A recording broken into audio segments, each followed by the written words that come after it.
Okay, let's get started. So welcome to our March webinar with Tim Unruh.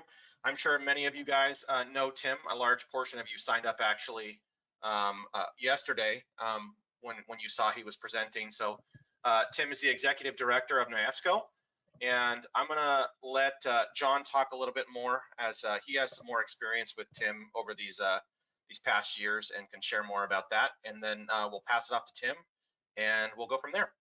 John? Yes. Well, thanks everyone for coming. I met Tim. Tim, this is what I was gonna ask you just a minute ago. When did we meet? Do you have any idea? It's like 15 years ago or so?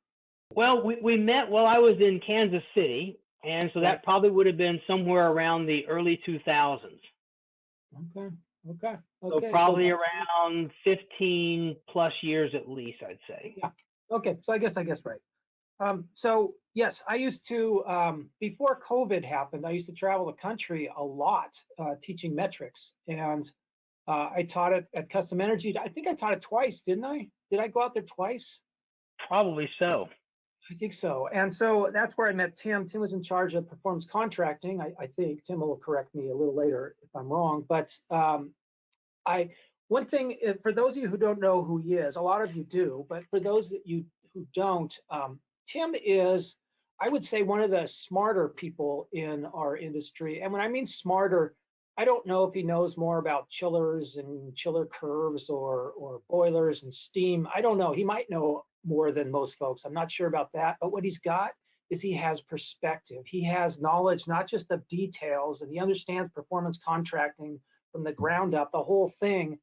But he also understands energy efficiency at a national level as well, and probably an international level. So he's got a wider and deeper, more fundamental understanding of what we do than most of us who are just merely practitioners. And so always listening to Tim, I always pick up, and I'm sure you will also pick up a lot of, let's say, context for what we do. And I think you'll find it a good use of your time. Tim's going to give you a bio because he can do it better than I can. And Tim, go ahead. Thanks, John. And you were talking about those things. What were those chillers? What's that? I don't know what you're talking about. Is that like something you put in your drink to make it cold? No. It's chillers. Okay. It's chillers or ice cream sandwiches. It's one of the two. Yeah. Well.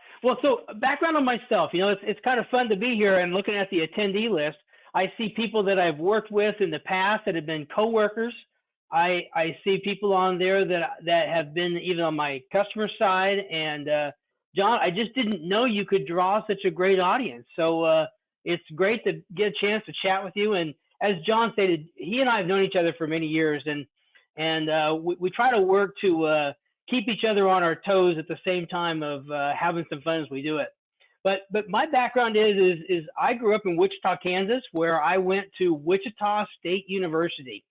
Unfortunately, if you're watching the basketball tournament this week, you won't see much of Wichita State University because they were knocked out in the very first possible opportunity of the games this year. And so it kind of dampened my interest in the overall tournament just because of that.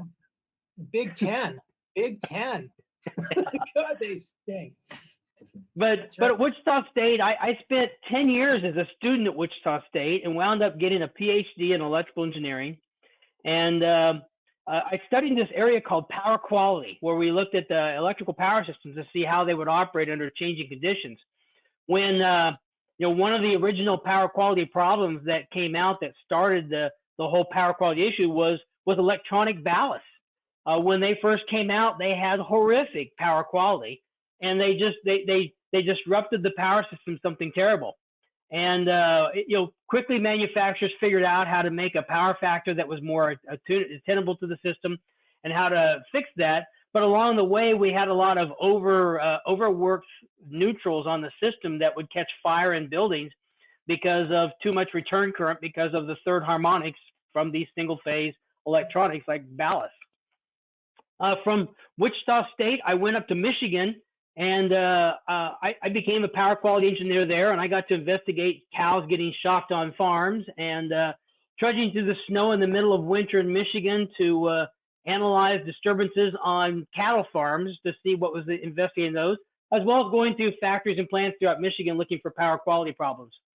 Then we started a division where we wanted to try to be energy efficient for our clients. And we wanted to go out to General Motors especially and do energy efficiency. And I was tapped to build and lead a group of doing energy efficiency in General Motors plants throughout the state.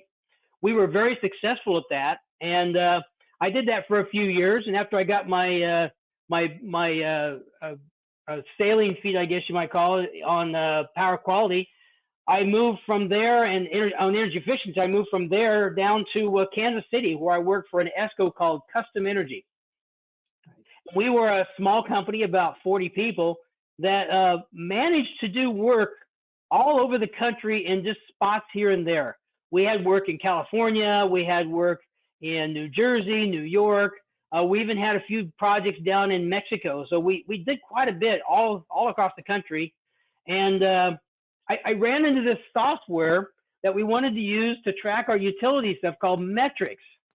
And so we bought this Metrics. It was some overpriced piece of junk from some guy that was crazy. And he flew out on a plane and he came in to teach us about this software called Metrics. And thus I met this man named John Avina who wrote Metrics and remains today to be the mastermind behind Metrics. One of the things that became clear as I began to use Metrics is I was absolutely certain that it did not work right.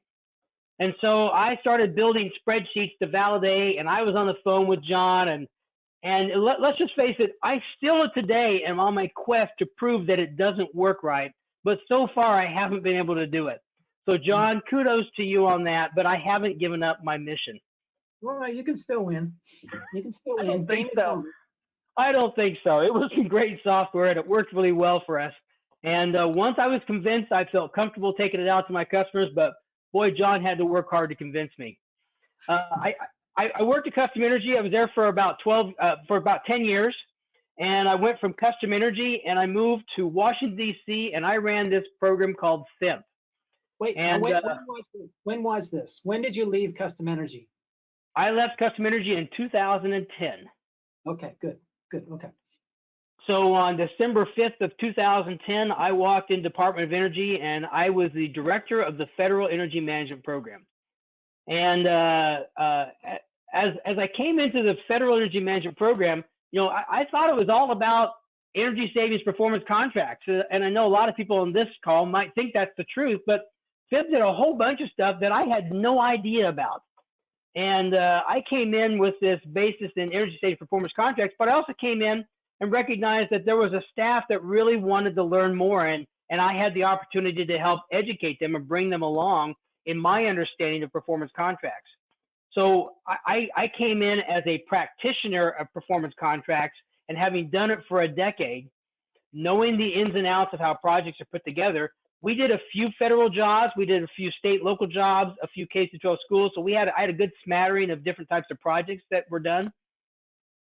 Coming into the Federal Energy Management Program, that experience helped me to help ground the program and try to move us forward in understanding how to work together. I did that for 6 years at DOE. And after that, I moved from there to the Deputy Assistant Secretary of Renewable Power.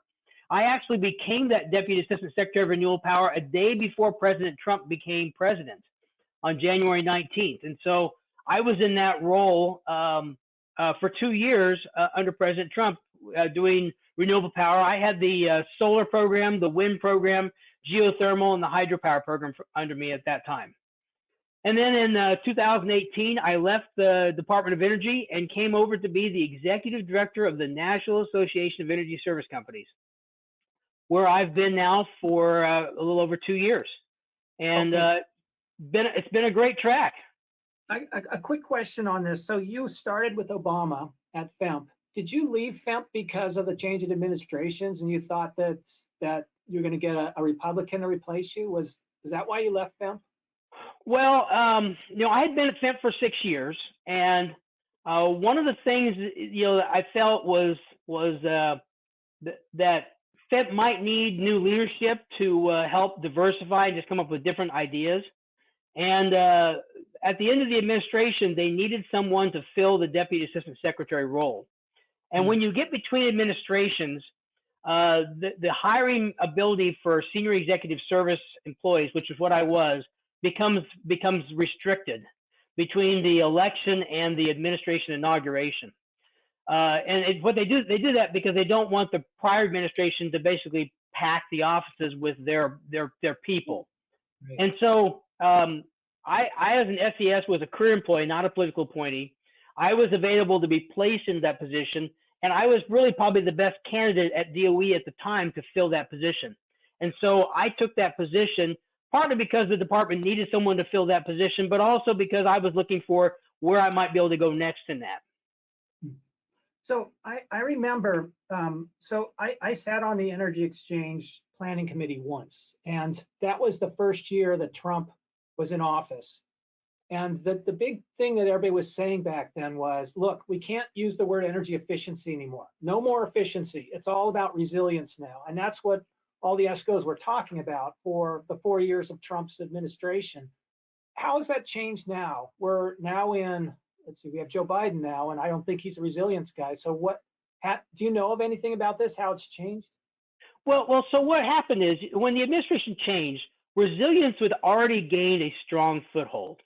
And what was interesting was, like the military had offices that had acronyms with an R in it that stood for renewable. And all of a sudden those acronyms became resilience. The R changed from renewable to resilience. And so perhaps you might remember that if you were working with the government at the time. But it was already a process that had started. And when the Trump administration came in, they were people. So remember, Obama's administration was filled with a lot of PhDs and scientists. And Trump administration came in and had more business people, not necessarily the physicist background that the Obama administration had. And so they were coming in looking for what might be, I'll call, a more practical response, as opposed to maybe a scientific research type response. And resiliency fit that role. And so something that had already begun under the Obama administration caught the eye of the new people coming into the Department of Energy with the Trump administration. And there we saw resiliency take off and become the dominant effort. That's really the transition that happened there. So what about with Joe Biden though? Well, I don't know. Since I'm not in that administration, I'm not sure what we'll see there.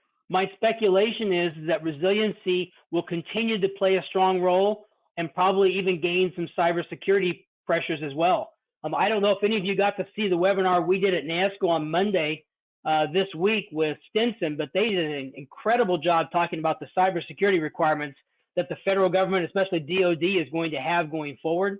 And it really just drove home the fact that, while resiliency is going to continue to be a foundation we build on, cybersecurity is obviously going to be a big part of it as well. I buy that. I understand that. Did you read the New Yorker article as a book review on cybersecurity? I did not.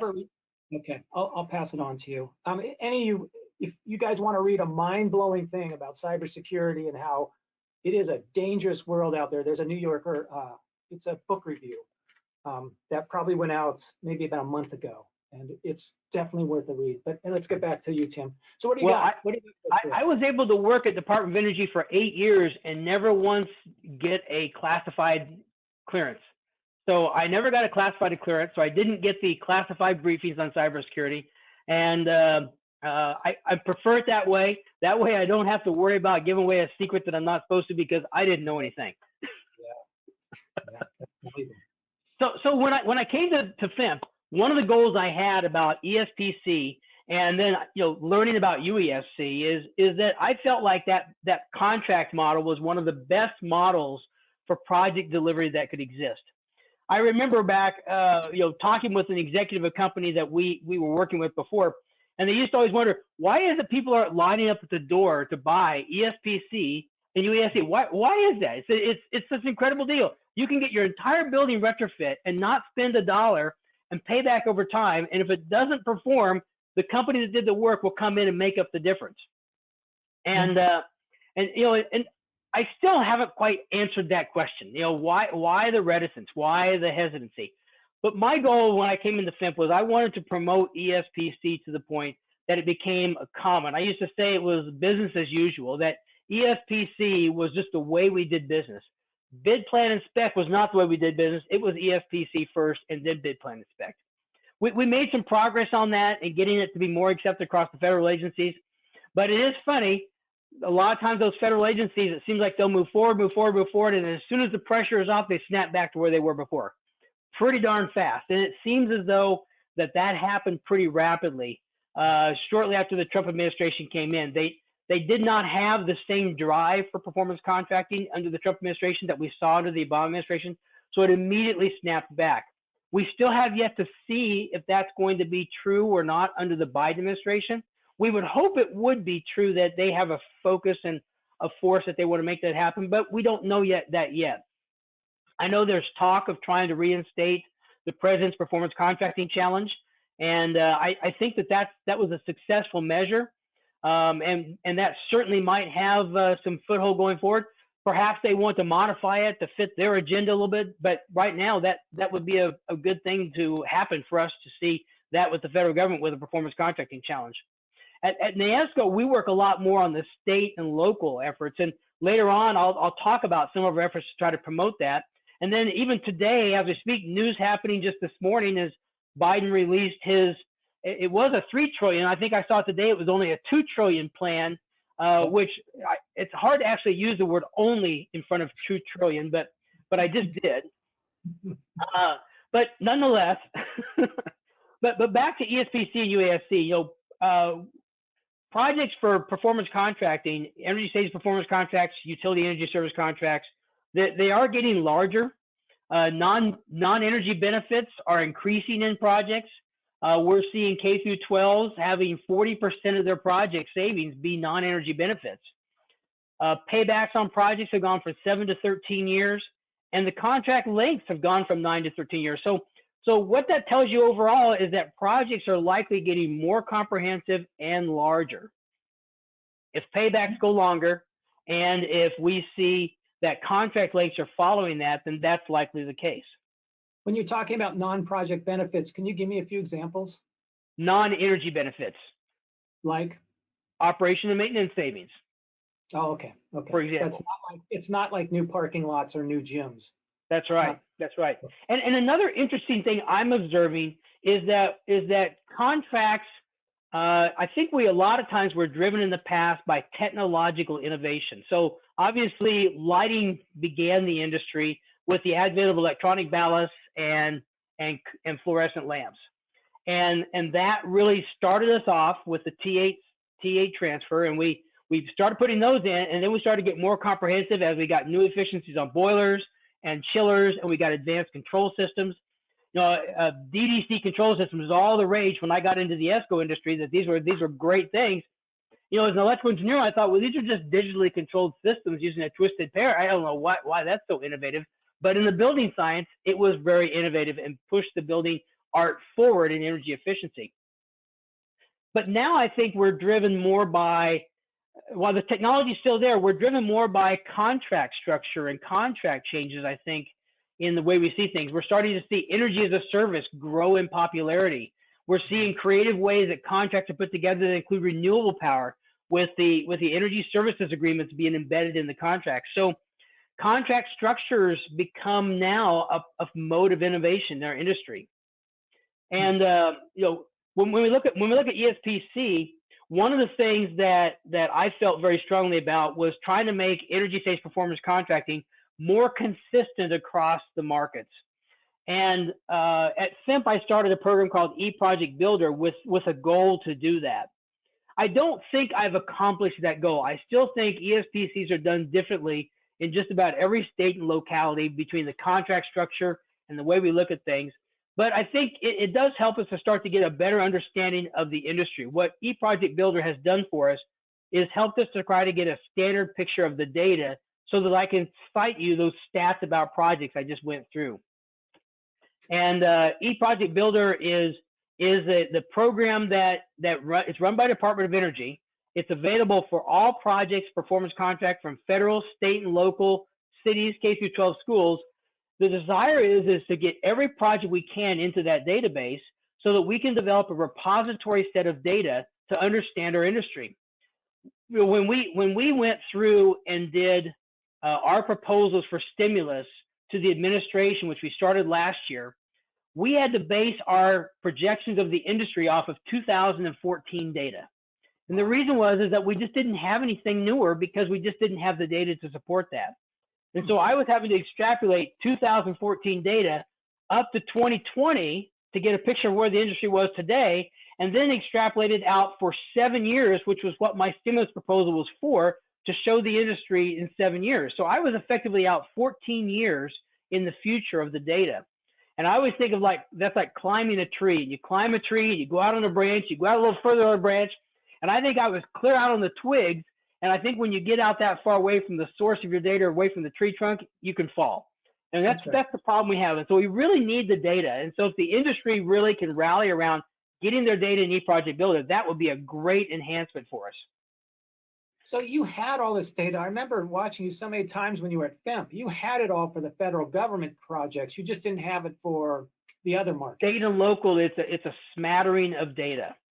So a lot of the data has come through the National Association of Energy Service Companies, has worked with Lawrence Berkeley National Labs for many years on an older database that used to be used to store all of our accreditation products. So any project that came into NAESCO for accreditation was thrown into this database, and it started to build a set of data that still remains the foundation today. eProject Builder was a different approach, and the approach was that we wanted ESCOs to start entering projects ad hoc into the system. And the idea was to get more and more data about the industry so that we could justify the industry's existence and its growth into the future. You know, there's a lot of associations that we work with at NAESCO, different groups. There's 3 primary ESCO associations. NAESCO, of course, is the best and biggest and greatest one because that's one I represent. But there's other ones that actually do a fantastic job. There is the Energy Services Coalition, which is a group of it's ESCOs and state energy leaders working together for the industry. It's a 501c3 organization. So they're a nonprofit that is not in lobbying. There's also the Federal Performance Contracting Coalition, run by Cascade Associates, is Jennifer Schaefer. They do a fantastic job, and they have a subset of ESCOs with them that just do the federal effort, and they do lobby and work very hard. A lot of the efforts we've seen accomplished in the federal performance contracting space have been solely because of the effort of the FPCC. So that organization, along with ESC and NAESCO, forms kind of the 3-legged stool of ESCO support organizations that the nation really relies upon. But then we also work with some other groups that are very key to us.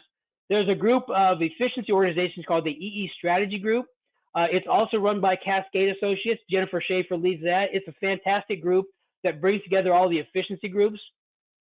We formed a tight relationship with NASEO, the National Association of State Energy Officials, and also with the Alliance of State Energy. They've both been great partners and supported us very strongly last year when we put together our stimulus proposals for the industry. I didn't even know about these organizations. Well, now you do.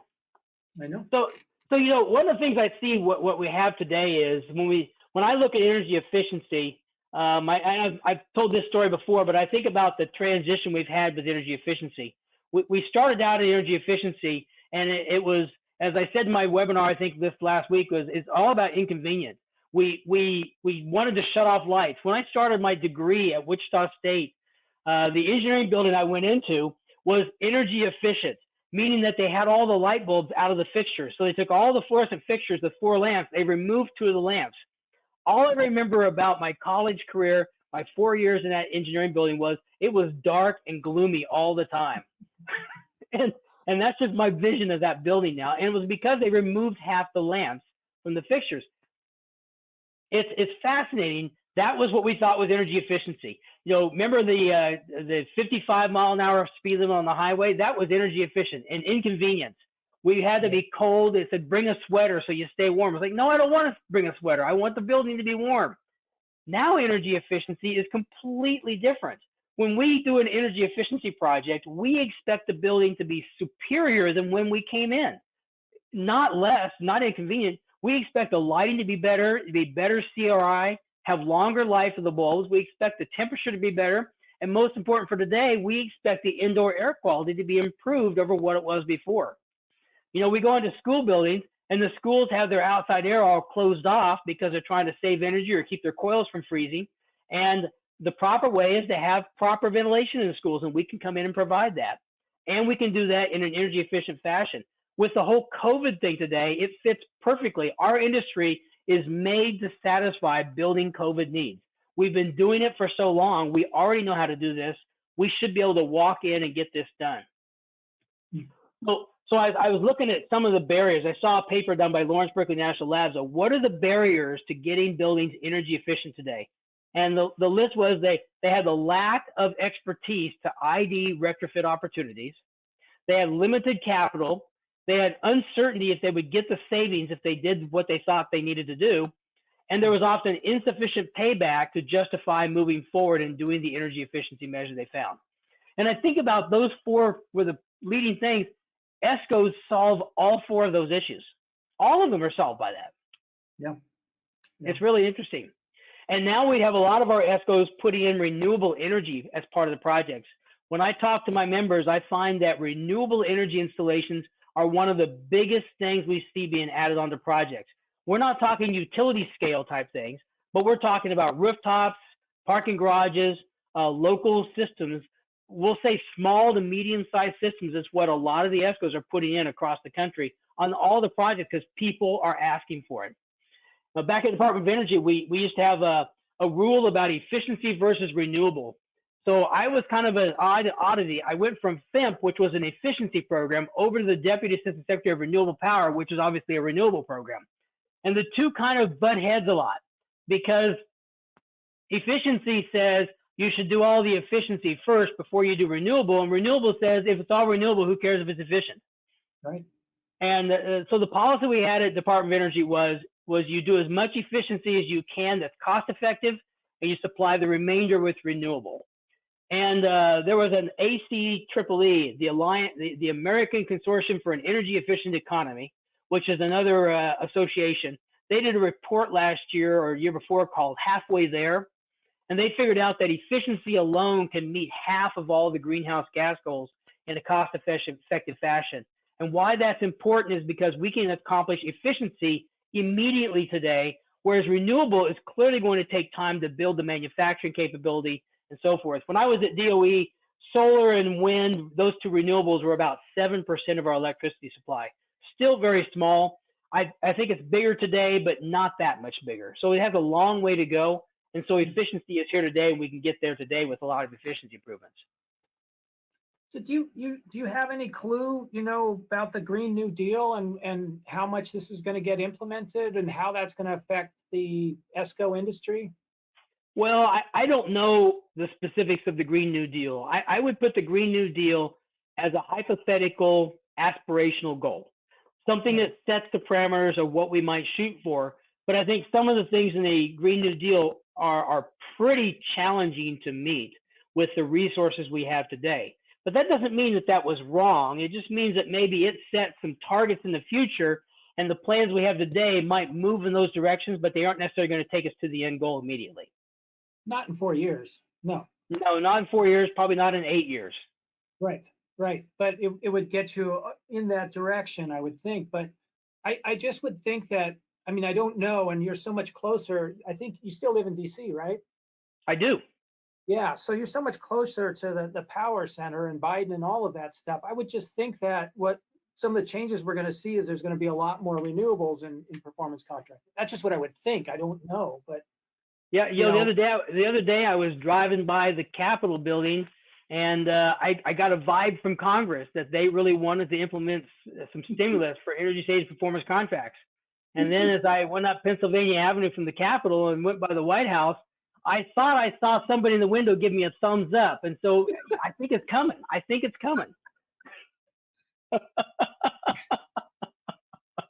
So you haven't seen anything though in writing that says this is where we're putting our priorities and we're putting all this money over here and none of that. This is what's going to happen. Well, there was a whole bunch of stuff that came out from President Biden just this morning that talked about his priorities. And I have this plan for talking about later on, but one of the things he has in his plan, now I have not seen any details of this, and I haven't really getting from anybody about what exactly is in this thing, but there is a statement on the White House webpage that's quite long. And one of the things it says is it says, put union building trade workers to work upgrading homes and businesses to save families money. President Biden's plan will upgrade homes through block grant programs, the weatherization assistance program, and by extending and expanding home and commercial energy tax credits. President Biden's plan will also establish a $27 billion clean energy sustainability accelerator to mobilize private investment into distributed energy resources, retrofits of residential, commercial, and municipal buildings, and clean transportation. I don't know what that is, but that was the closest reference to our industry I could find in that document he put out this morning. We've done some pretty good socializing with the White House as well as Capitol Hill about the performance contracts. We've really stressed the ability that Congress can give us a little bit of money and we can leverage it and make a whole lot more happen. And that seems to be a very strong piece. We've seen legislation come out on the Hill called the Open Back Better Act. That was started through a letter writing campaign of NAESCO members last year. That was introduced last year, included in two bills, one the transportation and the infrastructure bill passed by the House. It's been introduced this year and was included in two bills this year, one called the Clean Act and one called the Lift Act. So it's come out fairly prominent this year, and we think it's made traction, but you know, we just don't know. As my grandma used to tell me, you know, that and a buck and a quarter will get you a coffee at Starbucks. So, you know, we don't know where it's going. I guess it's only been 3 months. And you were around during the Trump transition. How long does it take for money to get released, plans to get made and money to get released? Whenever they decide what they're going to do, when are the contracts going to actually start coming out from the federal government? Do you have any clue on that?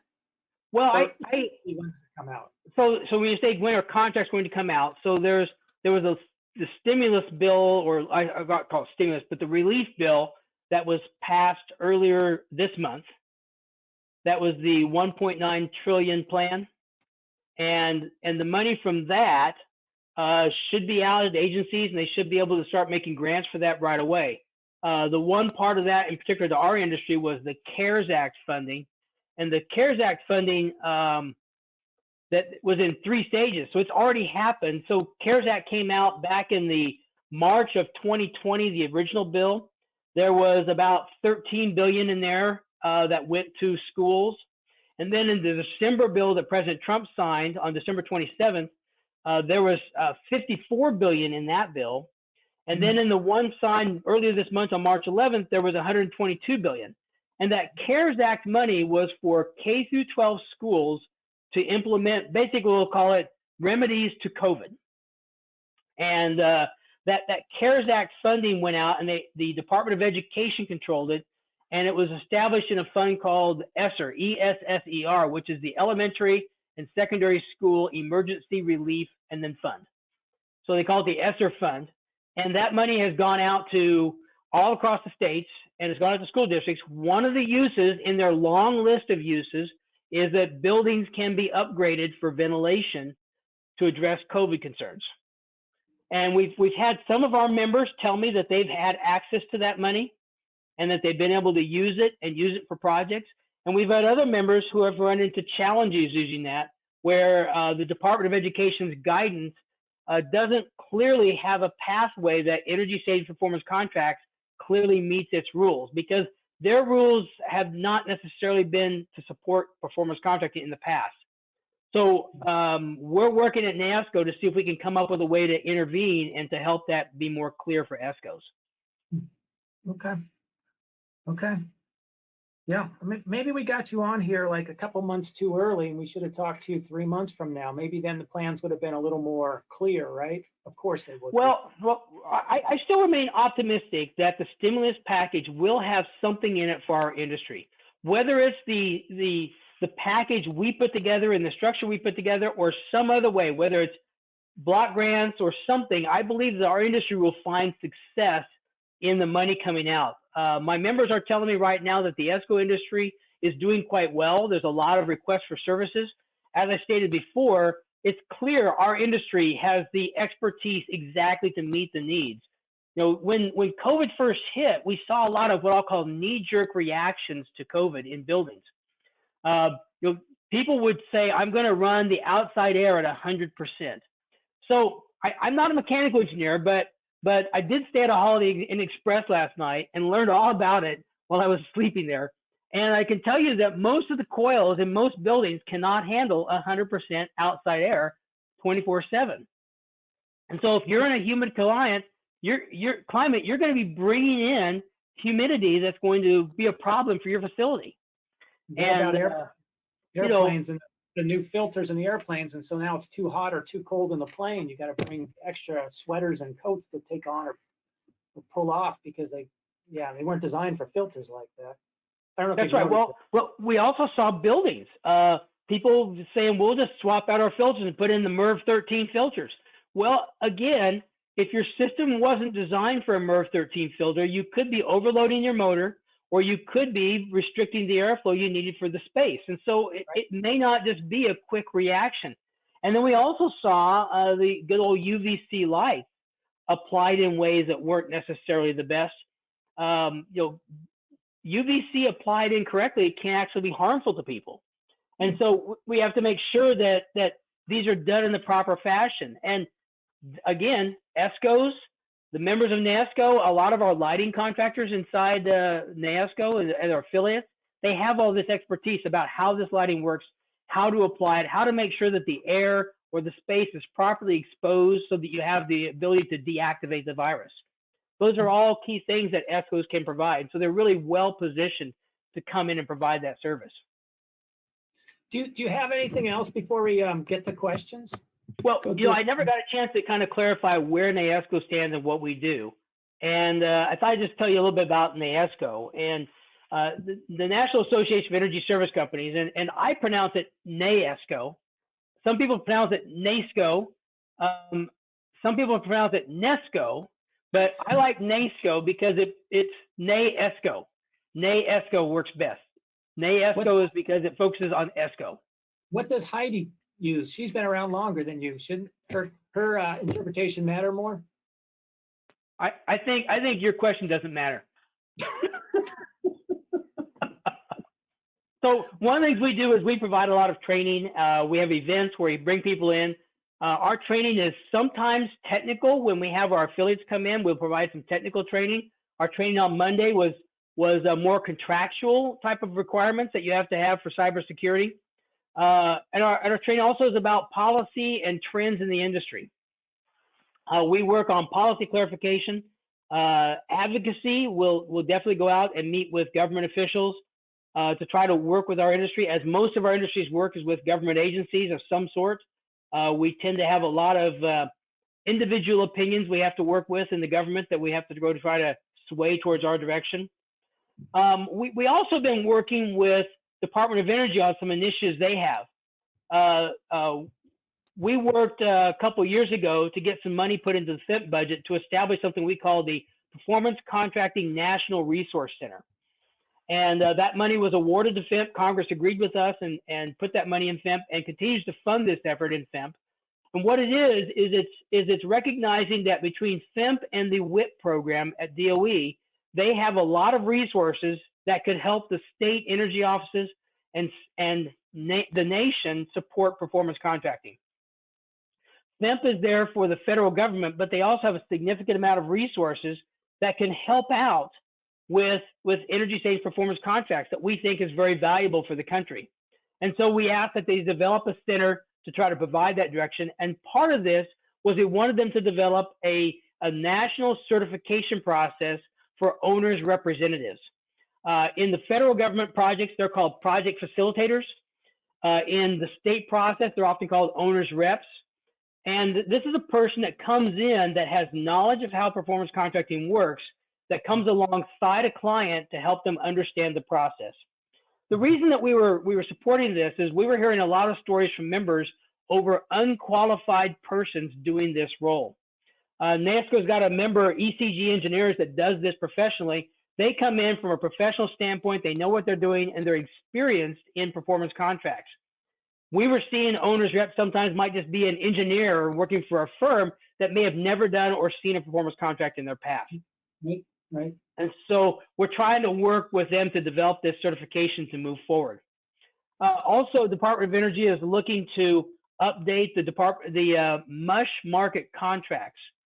So the Energy Services Coalition and the Department of Energy both maintain standardized contracts, and they both are in need of an update. And so Department of Energy has agreed to work with us to do an update, and they've contracted out the Lawrence Berkeley National Labs, and NAESCO is on the team to help update those contracts to bring them into the 21st century. I Also, know. Oh, go ahead. Go ahead. and then also from my own standpoint, I'm a member of the Green Building Advisory Committee that is run by the General Services Administration. This is a group that makes recommendations out for the federal government on how they should pursue energy efficiency or green buildings. And then finally, the National Renewable Energy Lab, NREL, I'm a member of their technical review panel for their energy systems integration facility. So we actually have a meeting next week where we provide input to them on how they operate that facility and where their research should go. So can you, I think most people know this already, but there's UESCs and ESPC. So they're different animals. Why do some federal agencies go for one and not the other? I mean, maybe you can explain really briefly the difference between the two and explain why some federal agencies are now going for UESCs and which ones are going for UESCs and why. That's a great question, John. ESPCs were specifically called out in legislation and created, I think, back in 1992 as part of EPAC 92. And those set up the structure for energy savings performance contracts. UESCs were never really fully identified in their structure. So UESCs is effectively a legal interpretation of existing statute about the agreements that GSA had with utilities to supply power that included a provision of providing demand services. And so a legal interpretation that said those demand services could be things like energy efficiency projects allowed the creation of UESCs. We ran into a real problem with that when we started the President's Performance Contracting Challenge in 2011. Performance contracts have a challenge in the federal government over something called scoring. And scoring is the way Congress evaluates expenditures. And scoring effectively means that if the government signs a contract that they have to make a payment, they call that a real hard cost. But the savings that they get from a performance contract are not necessarily real clear savings because Congress could decide to demolish that building tomorrow and the savings would go away. And so what that means is that whenever legislation or work for performance contracts comes up, it's considered to be scored like a lease. So that means that if an agency does a performance contract, that if they go into VA, Veterans Affairs, and they do a performance contract, since the contract has a payment for 10 years, the Veterans Affairs has to cover that in their current budget, all 10 years of payments today. That's the way the government scores a lease. There's an OMB circular that defines that. However, I think it was 1998, the Office of Management Budget, OMB, issued a memo that waived the scoring requirements for performance contracts. Fast forward to 2011 with the President's Performance Contracting Challenge. ESPCs and USPs have been churning along for years, having great success, and all of a sudden, somebody at OMB says, there's no scoring provision for UESCs. If you do them, they have to all carry all the funds up front, and UESCs were poised to die right there. And so we worked with OMB to get a memo out from them that effectively granted the same scoring bypass that performance contracts had had for years. And thus that became effectively the official document that established what a UESC was and how they had to be guaranteed with savings. The difference between the two is really a contractual difference. I've heard it stated that UESCs is a simpler process for contracting than ESPCs. Historically, UESCs were not as large as ESPCs, but I'm hearing stories that they're growing in size considerably. Why there's a preference, I couldn't tell you other than the stories I hear that one is simpler than the other. Huh. But I would just think that the UESC would be more complicated because there's more pockets to fill and there's more different entities involved. No, I don't think that poses a problem at all. I think that utilities and ESCOs have long worked out that process, and they've got some great partnerships, and they move forward very rapidly and effectively. I don't think there's a problem with that. The guarantee structure with a UESC is a little more fluid. They have a lot more options. They have to do what's called performance assurance as opposed to a performance guarantee because of the nature of utilities and their regulation status. But and that may offer some opportunities as well, that they don't require a true guarantee like a performance contract does. So let's say you were running a school district and you had an option of going with a UESC or a performance contract. Wouldn't a performance contract be a better choice because I would think there would be less entities taking a profit, and so therefore the performance contract should be less expensive. So therein is the difference between the federal and the state and local market. A UESC is a complete federal creation. Okay. It is not something that is available out to the non-federal market. So the MUSH market does not have UESCs. Oh, okay. I thought we did some in California. I thought. You might do some work with a utility that's doing performance contracting, but the contract structure of a UESC is unique to the federal government. So there, if you did some in California, Pacific Gas and Electric used to run performance contracting efforts, and they had either internal or ESCO supply that service. Right.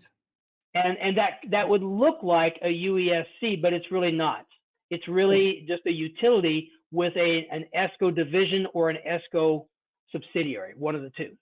Okay, so if you're a federal agency, you don't really care about what is the most least expensive because you have budget. So I mean maybe that's not as much of an important thing, but maybe it is. I mean, if you're a federal agency, why would you pick one or the other?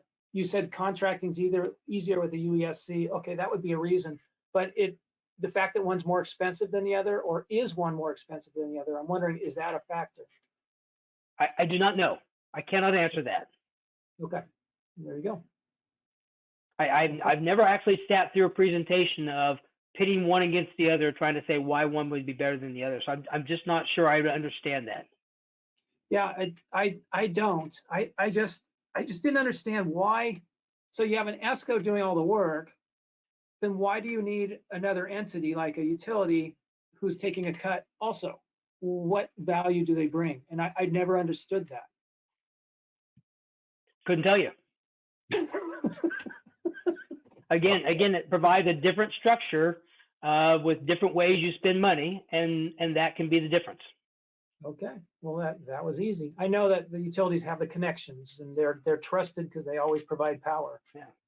When there's not forest fires. While you're on the topic of the federal programs, the USC versus ESPC, I want to also make sure we mention just a few other things that are going on in FEMP with federal funding. There's also the AFFECT program. So AFFECT is assisting federal facilities with energy conservation technologies. And this also came back from an old EPAC, I think it was EPAC 92 that developed the fund for AFFECT as well. And the AFFECT fund is effectively funded pretty well. The FPCC, Federal Performance Contract Coalition, has done well to get additional funds in FEMP for that. I can't remember the amount this year. I believe it's somewhere around $10 million that looks like they're going to get. And that is money that goes into performance contracts and then is leveraged to develop a larger project. And then don't forget the Enable project for smaller ESPC projects. Right. We're running kind of short on time, John. We do have a few questions that have popped in. Yeah, let's go. Let's see if I can, some of them are really long questions.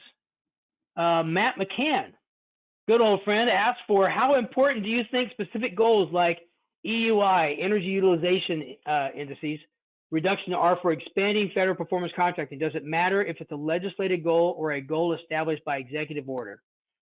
Well, that's a great question. I think EUI goals are good. You know, one of the challenges that you have in EUI goal is trying to establish how you measure success. You might have a building that's already very efficient, but yet still maintains a lot of opportunities, and they might have already crossed a threshold for an EUI goal and say, we have nothing else to do, And so they don't pursue anything, even though there might be a lot of opportunities. And you may have another building that has a terrible EUI, but they might have actually done everything, and the mission that they have defines that they have a high EUI because they have a high EUI, and so you've got a lot of nuances to work out there. But the question that's really good part of this is, does it matter if it's a legislated goal or a goal established by executive order? I think it doesn't matter either way. Each of those will receive the same attention as long as there's someone in the administration that's currently in power paying attention. You know, when we did the President's Performance Contracting Challenge, the only reason that was successful was because we had partners that were in the Council on Environmental Quality, which is a president's office, that were supporting the President's Performance Contracting Challenge. You know, from Christine Harada, John Powers, we had several people in there that really supported performance contracting, and they got behind asking the agencies to come in and hold them accountable. Whether it's a legislative goal or an executive order, without that leadership making sure there's someone accountable, we won't be progress. I don't know if anybody remembers, there was a person at OMB that was a great champion for accountability. She's since retired. Cindy Valina did an incredible job holding agencies accountable. She was just fantastic about developing the scorecards, making sure those scorecards were updated on a regular basis. She worked with us at FIMP to get that data, and that accountability drove so much savings in the federal government that is just, she's an unsung hero for that. But those CEQ people that did the same thing, driving the President's Performance Contracting Challenge, again, unsung heroes that made that challenge be successful. And that's really what's needed for that. Okay, I'm gonna read the question because it's kind of long. It says, Kathleen Hogan, Department of Energy, in an IEA, the International Energy Administration event yesterday, said the U.S. is back to the Paris Agreement, and some priorities to fight climate change are labeling appliances and promote new funds to national labs and partners. What are ESCO's priorities? How ESCOs can contribute, or what will be new opportunities to be considered in their business plan and the so-called high ambition government plans? So the ESCOs are into building energy reduction to drive construction projects. And so, ESCOs save energy, and they help with the climate plans somewhat indirectly in the way that they develop their projects.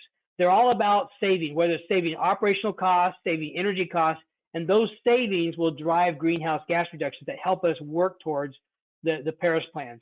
Buildings, I think I saw buildings are 40% of our emissions. I think I saw a number that showed that. And so, buildings are a significant part, and ESCOs are really looking to develop the projects that can leverage their energy savings abilities to maximize the amount of energy saved and the project can be installed.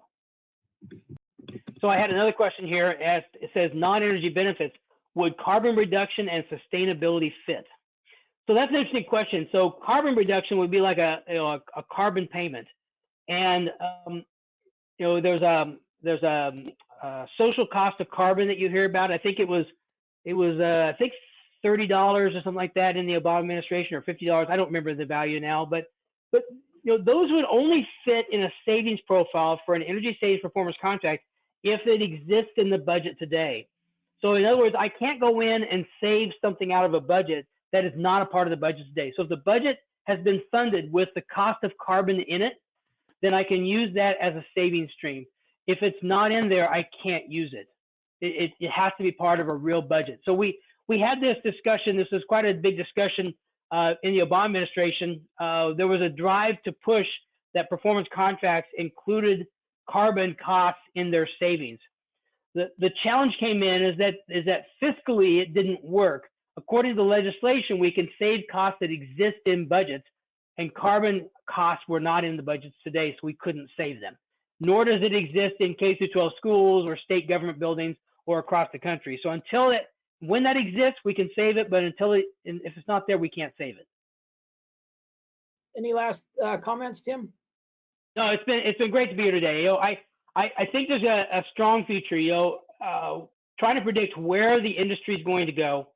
The industry is busy right now with school retrofits and building retrofits. I think COVID will only drive our industry stronger, in that we provide a lot of the solutions that make sense as opposed to knee-jerk reactions. We provide thoughtful, engineered solutions that will be the best energy efficiency plans going forward. If a stimulus happens and our industry is favored in that stimulus plan, we'll have so much to do, we won't know what to do left or right. I think if any stimulus package at all passes, we will have a significant impact on our industry coming forward. And we'll know that probably in the third quarter of this year. Okay, good. Thank you, everybody, for showing up. Thank you to our presenters, Tim and John, and we look forward to seeing everybody else on future webinars. That's it. Have a good afternoon, everyone, or good morning. Take care.